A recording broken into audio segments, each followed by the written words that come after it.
Welcome back to Vintage Farmhouse Antiques. We're going to show you this Royal Doulton Sonnet teacup, saucer and side plate trio. Sonnet was one of Royal Doulton's long made designs and patterns. These are actually marked as seconds. You can see that factory mark if I bring it into focus.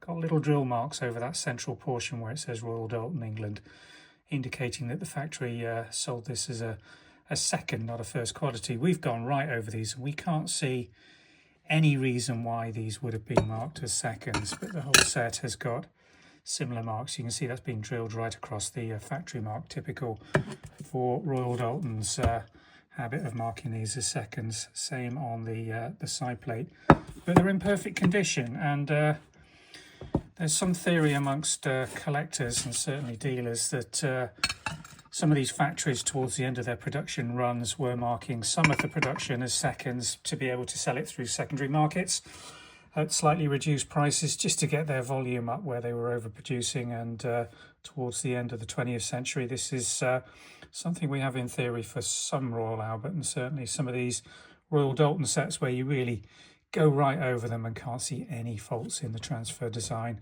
or gilding at all. So excellent value for money. A trio. We've got lots of Sonnet on catalogue currently, so if you're looking for specific pieces, do follow the link below, which will take you to this teacup trio set, but have a search through the website looking for our other pieces. Thanks for watching.